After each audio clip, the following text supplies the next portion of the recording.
Trading এর মধ্যে আসলেন, একটা কোর্স করলেন এন্ড আপনি একজন প্রফিটেবল ট্রেডার হয়ে যাবেন, এতই সোজা। দেখেন, আমরা ম্যাক্সিমাম মানুষ একটা জিনিস ভুল করে থাকি, সেটা হচ্ছে ট্রেডিং এর মধ্যে আসার পরে আমরা কারো না কারো কোর্স করি। কোর্স করার পরে কিছুদিন পর্যন্ত সেই স্ট্র্যাটেজিগুলো, সেই নলেজগুলো ওয়ার্ক করে দেন আমরা সেগুলো মার্কেটে যখন অ্যাপ্লাই করি তখন দেখি যে একদম জিরো অ্যাকুরেসি 50-50।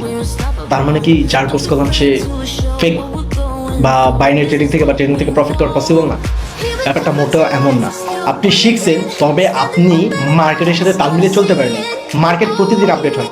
একজন মেন্টর আপনাকে ততটাই শিখাবে যতটুকু আপনার দরকার, বাদ বাকি 80% আপনার নিজেরটা নিজে শিখতে হবে। এখন অনেকে বলতে পারেন যে ভাই কীভাবে শিখবো? ভাই মার্কেটে সময় দেন, দেখবেন প্রতিদিন কোনো না কোনো কিছু শিখতে পারবেন। সব থেকে বড় কথা হচ্ছে নিজে উষ্টা খাইয়া নিজে শিখা। এই জন্যই বলি মার্কেটে সময় দেন, নিজের স্ট্র্যাটেজি নিজে মেক করেন। ওই যে একটা কথা আছে না যে ভাই পুরান চালে বাতে পারে, আপনি হচ্ছেন পুরান চাল। মার্কেট একটু খুঁতান, দেখবেন নতুন আবার হইতে পারবেন। এটাই।